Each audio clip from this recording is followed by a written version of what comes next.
right, well, hello everybody, and welcome to the beautiful Lake Tobias. What a wonderful day this is. It's nice and breezy out here in the field, so if you're wearing a hat, you probably want to hang on to it. Well, welcome to the open air safari, friends. My name's Angie, and it's my pleasure to be your tour guide today. Hi. Pleasure. So we're going to pull out of here and cover some safety rules first, and then we're going to say hi to the white-tailed deer and head out to our big field. Here we go. Okay, here we go. Ready? Just look out through the window.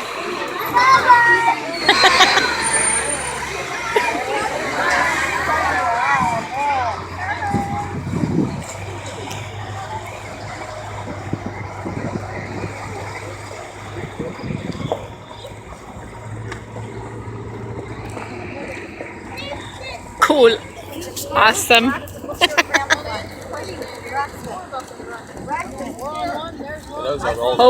Hold on to your helmets. Oh, look at the snow. Look at the little ones. Look at the little ones. Oh my.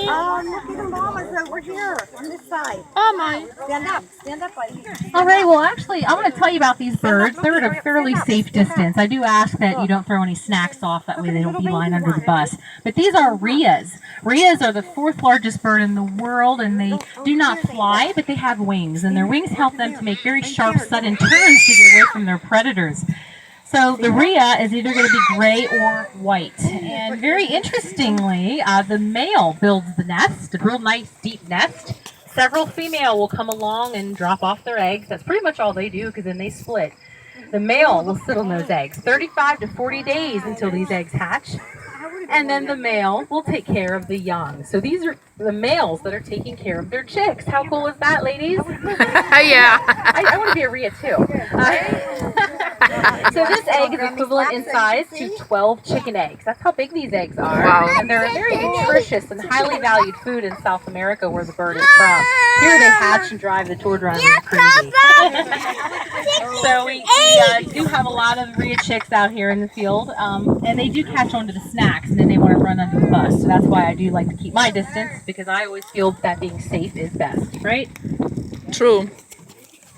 All right, I'm going to stay here unless they discover us. In fact, I think they did. So I'm going to pull up a little bit, and we'll do the safety guidelines and say hi to the white-tailed deer.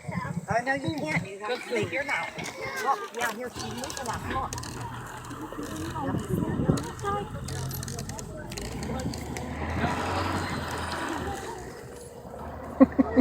I love you. Me too, baby.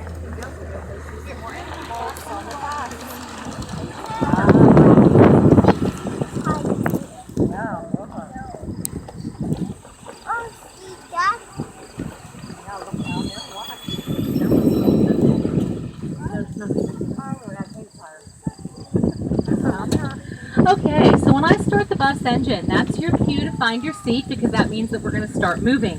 When we're in motion, please be properly seated. That is important because it's a bumpy ride in some spots. I don't want you to crash into your neighbors. Please do not hang out over the sides of the bus at any time, okay? You're welcome to feed the animals the goodies that you purchased here at the park, which are the popcorn, pellets, and the carrots. Please use caution with the birds, because they cannot always distinguish what was the snack and what's your finger.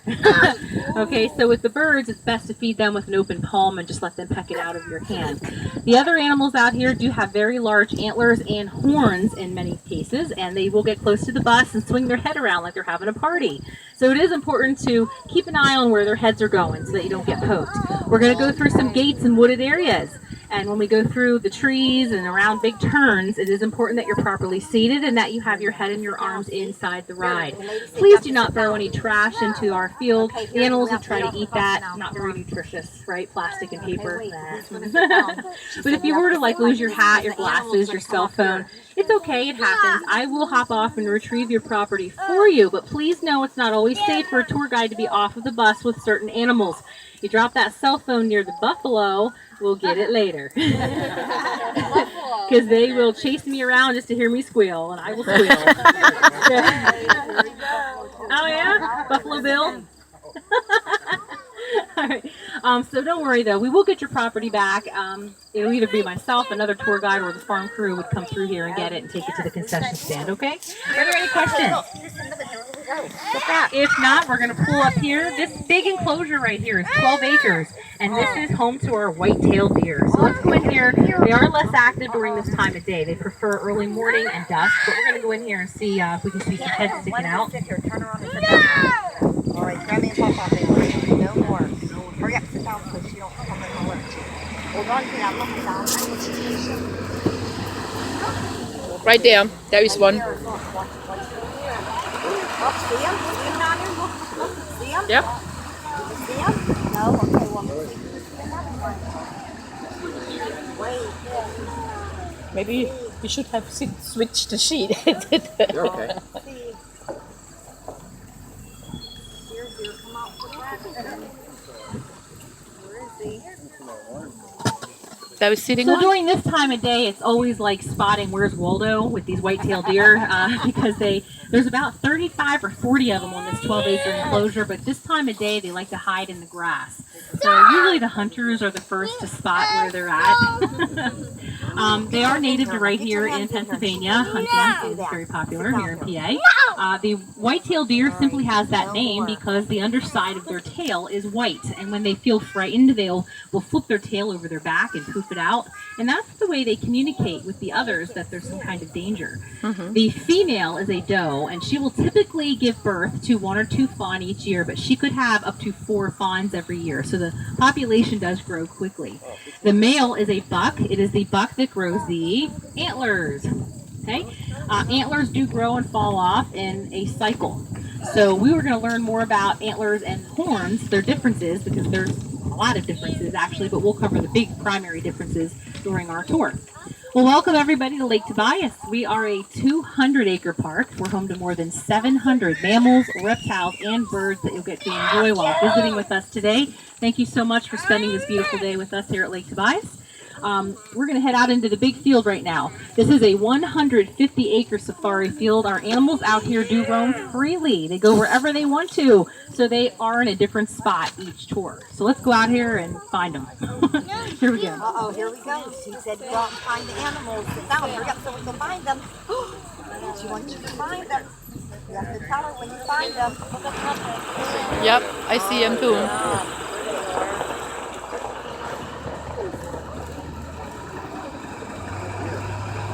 She wants you to find the deer. All the other animals. Look up here. Later, I move a little bit like this. Oh, way up there. You see it? Look, way up there. This way, look. I don't know. What is it up there? Way up here, look. So this structure right here, this is a corral, and it's used mostly by the veterinarians when they're performing routine checkups and vaccinations on our animals. If we have an animal that's not feeling well, our farm crew will put them in here for further observation and treatment. They can hang out in there too if they want to. Sometimes our elk hang out and have a big party in there. We do have veterinarians that are on call 24/7, so we have vets that are always on call for any health emergencies with our animals. And our management staff has more than 30 years of experience, and they can handle most of the routine cases here at the park. Here he comes.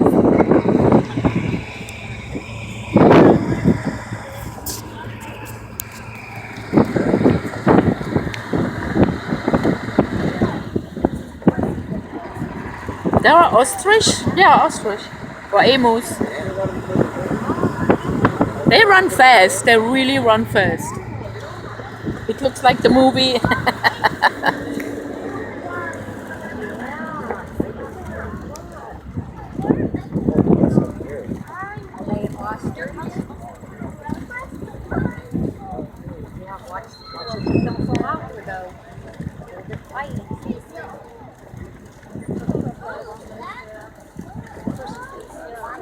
Oh, up there.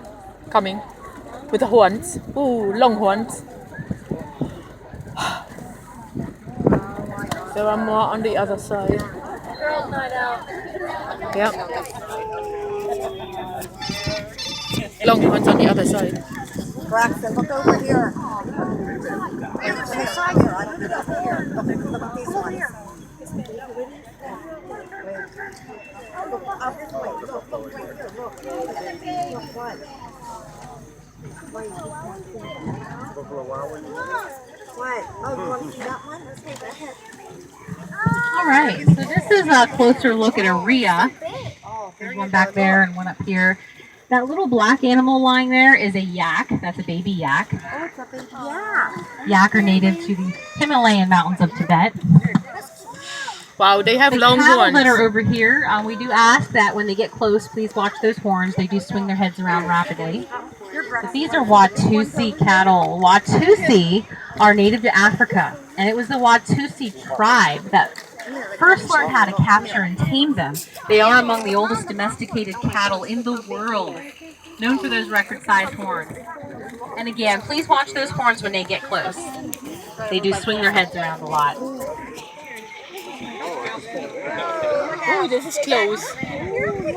The Watusi is very sacred and valuable to the Watusi tribe. In fact, the more Watusi that the He comes this way. tribe chief has, the richer he is. Wait, he's coming to see you. Yeah. Hey, this way. Wait, stand up here. Stand up. Look here. You can see him. Look, see him? The largest Watusi horns on record to date are on a Watusi in Africa, and they're 17 inches in diameter and over 6 feet long. Wow.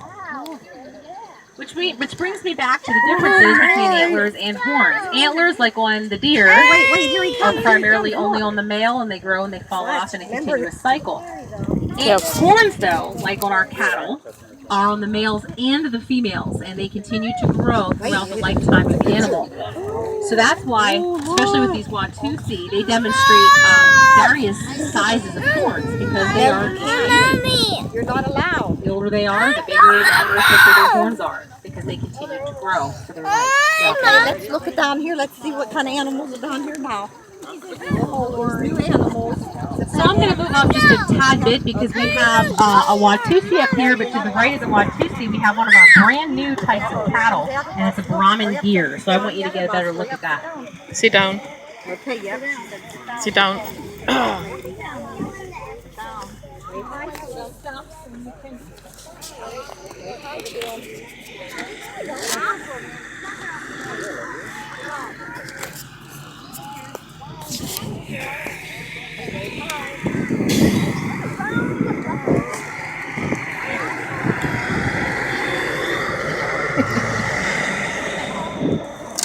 Wow.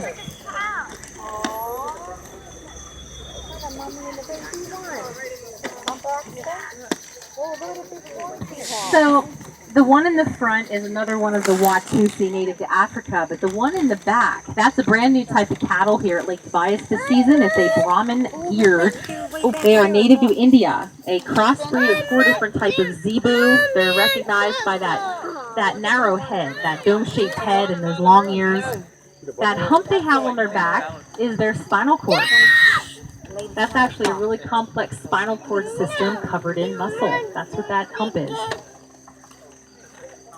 They're a long-living type of cattle. They can still give birth after 15 years, which is old for a cow to still give birth. And they can withstand extreme temperature changes from very cold to very hot. So they're one of the animals that do stay out here for the whole year. They don't have to go into heated housing. Over there, the bisons. I saw them, yeah. Over there. We're going to move up just a tiny bit because our hippie cows are having a party up here. And down there is one. Yeah, it's like Down there. Jade. He's lucky it's a smart one. Oh, he's up here. Right up here. Look.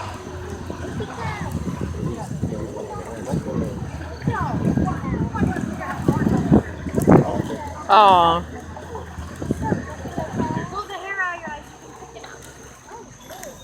Wow. Those are the ones what we see every Tuesday morning. Longhorns. So these cattle are so cute. They're among my favorites. These are Scottish Highland cows. Scottish Highland, native to Scotland, where they are raised there for their beef and dairy. But here in the United States, we've lovingly given them the nickname hippie cow because of their hairdo, right? They need like a barrette or a banana clip or something. The hippie cow is mostly just a show cattle here in the United States. They're very popular for those that like to have the farmettes and all of the cattle as their pets. Yeah, one there. Are you okay? Are you okay?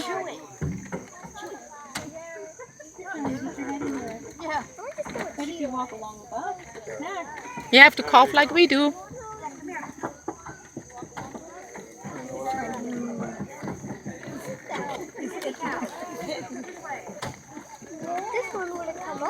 This one has long horns. Wow.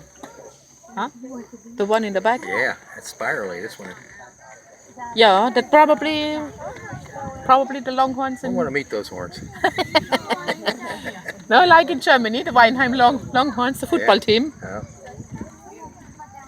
Those are beautiful. Yeah, and there's a good scratcher. You got that right.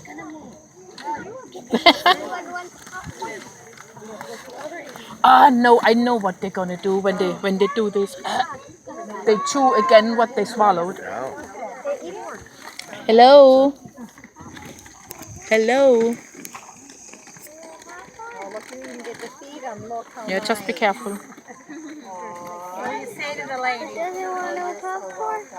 Want popcorn?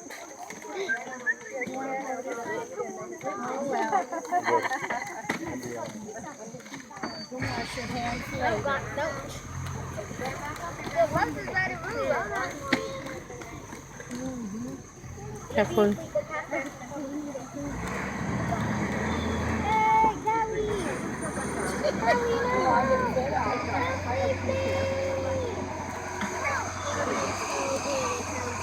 Oh no, the deer down there. See the deer?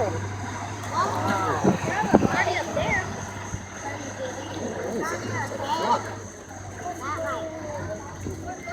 Like the Moo Moo farm. Yeah. Moo. Some birds in there too.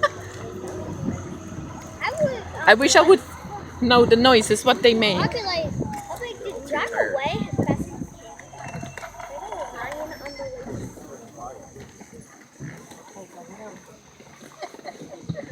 All right, so up in the front, that's another one of the Brahmin geared cattle, native to India with the long ears. This one here coming to the bus, this has a funny story. This is actually just a regular farm cow, local farm cow. That's a 4-H project. Full of flies. And they asked like Tobias if they could, leave their cow here. So, Look at the flies, full cupboard. Wow.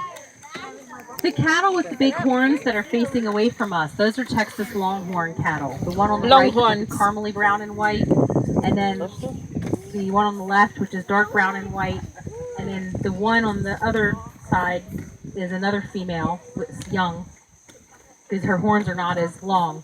Remember, horns will stay on the animal for a lifetime and continue to grow. So when they have those shorter horns, we know they're a young animal. The Longhorn originated in Spain and was brought over by explorer Coronado in the year 1541. Wow. And it was when the Anglo-Saxons were settling in America that the Longhorn was running wild by the thousands through Texas.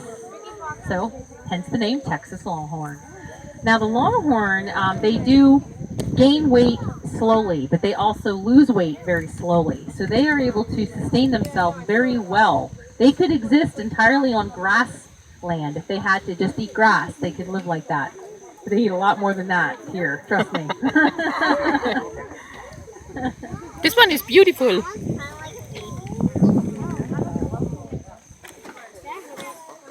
Yeah, the buffalo were being a little lazy today. We'll go over and try to get them up. But when they're frisky though, they can be a handful. They can poke tires. Ooh. Yeah, they can poke tires and surround the bus for all your snacks. We have to pay them ransom. So when they're being good, I'm always happy with that.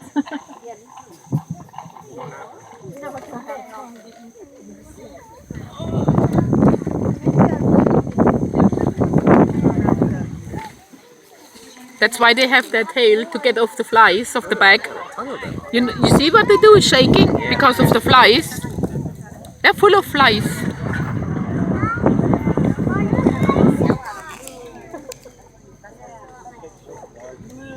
Shake, shake, shake. Shake, shake, shake. Shake your booty. All the flies what's on there are wow, full. Huh? What? All those flies on the back. Hey, they were all even by the horses too.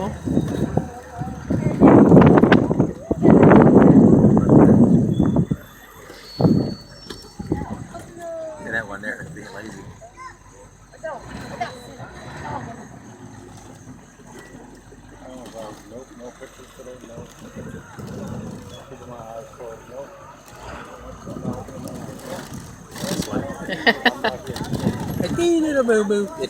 There were the bisons up there. Oh, they were beautiful. I love those.